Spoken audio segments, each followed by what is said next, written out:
दक्षिण अटलांटिकामधून प्रवास करणाऱ्या एका क्रूझ जहाजावर एक दुर्मिळ आणि चिंताजनक आरोग्य परिस्थिती निर्माण झाली, ज्यामुळे अनेक देशांनी एकत्रितपणे सतर्कतेचा इशारा दिला गेला। प्रवाशांमध्ये ताप आणि श्वसन विकाराच्या केसेस हंता व्हायरस संसर्गामुळे झाल्याची प्राथमिक माहिती पुढे आली आणि नेदरलँड्सच्या MV होंड्यूस नावाच्या जहाजावरती हा नवा संसर्गाचे रुग्ण आढळून आल्यामुळे हे जहाज ज्या देशांमध्ये थांबलं होतं त्या देशांना हाय अलर्ट देण्यात आला। या जहाजावरती 2 भारतीय असल्यानं भारतीयांच्या चिंतेतही वाढ झाली आहे।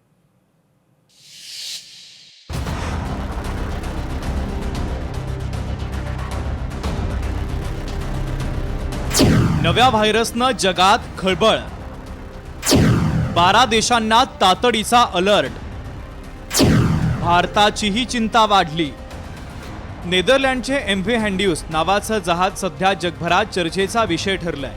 हंता व्हायरस नावाचा संसर्गजन्य आजार या जहाजावर पसरल्याची प्राथमिक माहिती समोर आली आहे। या जहाजामध्ये एकूण 149 प्रवासी आहेत। यात एकूण 2 भारतीय क्रू मेंबर असल्याचं देखील समोर येत आहे। हे जहाज शनवाईड एक्सपेडिशन या कंपनीच्या द्वारे चालवलं जात असून ते सध्या आफ्रिकेच्या केप वार्डे या भागात पाण्यावर नांगरलंय। जहाजातील लोकांचं विलगीकरण करण्यात आलंय। ज्या लोकांची प्रकृती बिघडली आहे त्यांच्यावर उपचार सुरू आहे। दरम्यान हे वृत्त समोर येताच आता जागतिक आरोग्य संघटनेने तब्बल 12 देशांना तातडीचा अलर्ट पाठवला। कोरोनानंतर अशा प्रकारच्या संसर्गजन्य आजारानं अनेक देशांमध्ये सध्या भीतीचं वातावरण निर्माण झालंय। या जहाजामध्ये हंता व्हायरस पसरल्याची माहिती समोर आल्यानंतर जगभरात एकच खळबळ उडाली।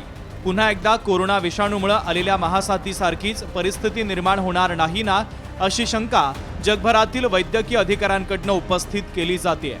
या जहाजातील 3 लोकांचा मृत्यू झालाय। मृतांमध्ये नेदरलँडचे एक दाम्पत्य असून एक जर्मनीच्या प्रवाशाचा समावेश आहे। याच जहाजावरील एका प्रवाशाची प्रकृती गंभीर आहे। त्याला पुढील उपचारासाठी दक्षिण आफ्रिकेमध्ये पाठवण्यात आलंय। तर हंता व्हायरसची लागण झालेल्या अन्य प्रवाशांवरही उपचार केले जात आहेत। हा आजार कशा रीतीने पसरतोय याचा तपास विविध पातळ्यांवर सध्या सुरू आहे। हे जहाज एप्रिल 2026च्या सुरुवातीला उशुआइया येथून निघालं।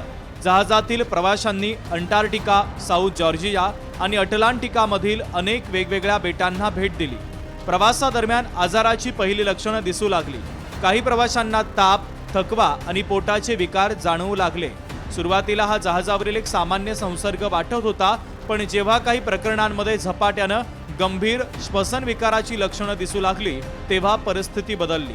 प्रवासादरम्यान प्रवासी आणि कर्मचाऱ्यांमध्ये चिंता हळूहळू पसरू लागल्यानं जहाजावरील वैद्यकीय पथकांनी लक्षणं असलेल्या प्रवाशांना वेगळं ठेवण्यास सुरुवात केली। काही रुग्णांच्या प्रकृतीमधील झपाट्यानं होणाऱ्या घसरणीमुळे वैद्यकीय पथकांमध्ये चिंता वाढली। तज्ज्ञांच्या मते हा एक प्रकारचा गंभीर हंता व्हायरस पल्मोनरी सिंड्रोमशी सुसंगत असल्याचं दिसतंय।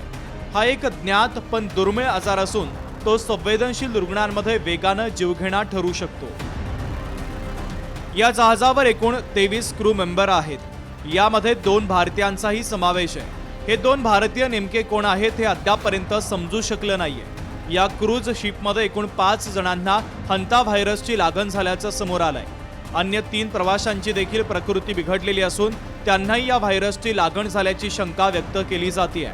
आतापर्यंत समोर आलेल्या माहितीनुसार सेंट हेलेना या ब्रिटिश प्रदेशामध्ये या क्रूज शिपमधील काही नागरिक उतरले होते। त्यामुळे जागतिक आरोग्य संघटनेनं एकूण 12 देशांमध्ये अलर्ट जारी केला आहे। यामध्ये Canada, Denmark, Germany, Netherland, New Zealand, Saint Kitts and Nevis, Singapore, Sweden, Switzerland, Turkey, United Kingdom आणि युनायटेड स्टेट ऑफ अमेरिका यांचा समावेश आहे। याचा पहिला संसर्ग कुठं झाला याचा तपास आरोग्य अधिकारी करतायत। याचा धोका कमी असल्यानं जागतिक आरोग्य संघटनेनं सांगितलं असलं तरी संबंधित देशांना अलर्ट देण्यात आला असून लक्षणं आढळून आलेल्या रुग्णांना देखरेखीखाली ठेवण्यात आलेलं आहे। ब्युरो रिपोर्ट, लोकशाही मराठी, मुंबई।